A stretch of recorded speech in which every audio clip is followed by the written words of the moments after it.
here's the latest propaganda on the radio, which is saying now that if Scotland become independent, it could cause international instability. That's what the radio actually says.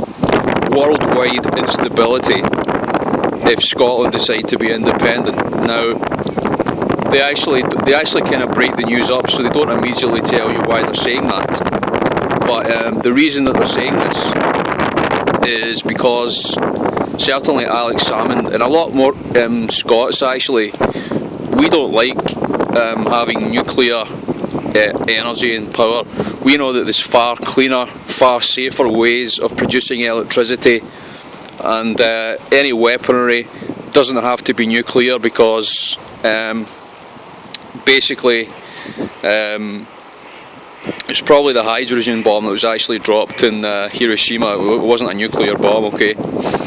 Because basically the effects of the radiation wasn't as high as scientists predicted, so it must have been a hydrogen bomb, okay? You can look into that little topic. Many people actually survived through that. Not everybody was incinerated alive, you know, in that blast. But what we definitely have to do at Fukushima is no doubt about it that it's the biggest nuclear disaster in the history of the civilized world in living memory. Okay. Now it's actually believed that in Noah's day there were similar type of civilization threatening catastrophes. And India seemed to be the place where they actually had nuclear wars in India during the time of Noah's flood, before the time of Noah's flood actually. Men as it were just thinking about sin all the time, domineering each other. The tribes of the earth were just totally in rebellion against God and wanting to be the dominant tribe, or the dominant, what you call, I guess, for this train to go by. I guess the dominant peoples that they actually, Satan used kindreds again to actually, you know, stir up the nations, and any differences culturally or religiously or physically even, you know, he'd stir up division and stir up strife with these things. And basically I did see a few, I prayed to the Lord about to show me what it was like during Noah's day, and the Lord did show me just in little flashes, just when I was sometimes at night if I was sleeping, he'd show me little dream visions, little snippets that he'd just take me there and show me what it was like. And what I actually saw is that there were tribes of giants going around the forests. They were actually stealing cattle, they were actually just causing havoc in villages and towns. Just be killing people, taking food, basically eating them, moving on to the next town after they've desecrated the previous one. And it also showed me just a few wars that were going on at that time as well. And they had a technology at that time as well, very high technology, higher even than we have today. But basically this whole Large Hadron Collider, they're not obviously telling you exactly what that's for, but basically it's going to bring in a technology that's just going to be mind-blowingly incredible, while they actually open all kinds of doorways and gateways into different dimensions. And bringing through the book of Revelation talks about the fallen angels coming up from the river Euphrates, which were actually dealt with by the archangels during just before the Noah's flood. And of course we have the Noah's flood movie, which there was a showing in America where the actual theatre was flooded. So I think God always has the last laugh with these issues, that if somebody tries to portray his son, then we know that in Passion for Christ that actor, I think he got struck by lightning about 2 or 3 times. But God spared his life, I guess. But because I think God actually used that to save some people watching it, although it's not obviously accurate historically, it's definitely not accurate. Nobody can portray the Son of God. But anyhow, you look at other biblical topics, and today, you know, the end of civilization, the end of the world. Now we in Scotland, of course, you know, we want to defend our little land and all that, and so does everybody else. But the main problem today isn't different kindreds and tongues and nations all finding fault with each other. What it really is basically the Rothschild banks, the central banks, which the Bank of England and the UK is the Rothschild Central Bank, which nobody ever spoken about in the media. They only speculate that the Rothschilds actually now own the Bank of England, but of course they do, and that is the Central Rothschild Bank that's basically been ruling this country of Great Britain for about the past 400 years, and or less than that actually. It's a little bit less than 400 years.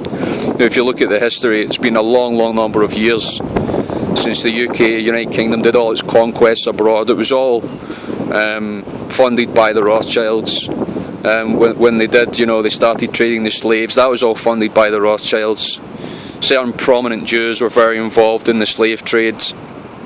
They were in sync with Rothschild Zionism, which came about just over 100 years ago, about the 1890s. It's known as Rothschild Zionism. So sadly, most of even the Messianic congregations, they call them Messianic Jews, sadly most of them are in line with Rothschild Zionism. But the ones that aren't, you'll tend to find will be, you know, they'll really be persecuted by the other Jews, and so, you know, you'll find them probably shutting down, you know, very, very quickly. And it's just like any church today that really wants to preach the truth. I mean, we all want the Jewish people to, but you know, nobody wants to persecute any people at all. You know, we all want to be free under God.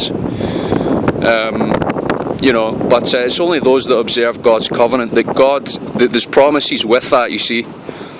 And basically, Rothschild Zionism tends to think that they're the superior race, as Adolf Hitler actually thought.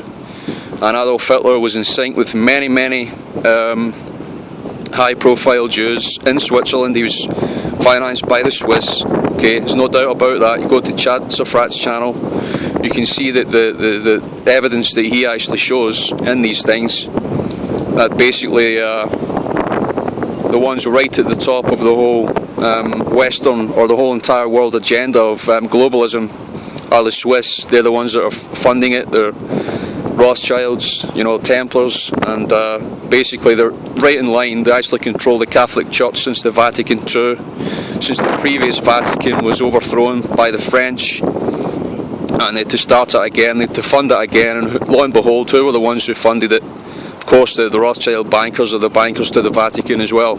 So that's how it all ties in together.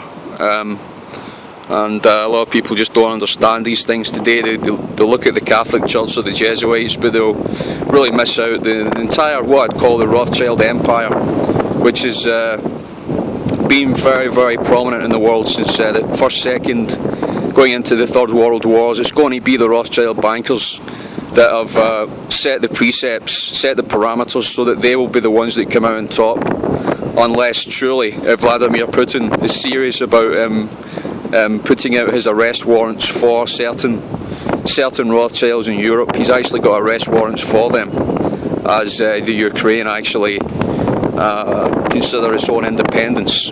So again, we're basically at war with any nation in the West or the East that doesn't have a Rothschild central bank, and it'd be good just to know the intent of these people. But we see that the intent in the past has been quite wicked, very destructive, and not good for any peoples whatsoever. Even the Jewish people have had to die in mass number in concentration camps to bring about the Jewish state as well. So it's nothing but destruction. The six-pointed star, by the way, is the star of Remphan and Turin, which somehow the Israelites, while in Egypt, they started worshipping this deity, getting it confused with Yahweh. This is why we see all the false info on the internet, and nobody really knows who Yahweh is. Well, Yahweh is just a name that means the self-existent one, the one who was, who is to come, basically the creator.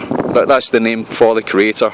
is Yahweh. Just as I say that, the sun comes out. So there we go. There's a little sign for you from above that what I'm saying is true. And I hope that you've enjoyed this video. And well, as I said, I'm still not sure if I'm going to vote for Scottish independence or not. But I'll have to review all the actual things in Scotland if we truly could be independent, or could move towards independence. If voting yes could be a move towards true independence, but we're not going to be independent truly, even if we vote yes for Scotland to be independent. So you've got to realise that as well. So thanks for listening. May the Lord bless you.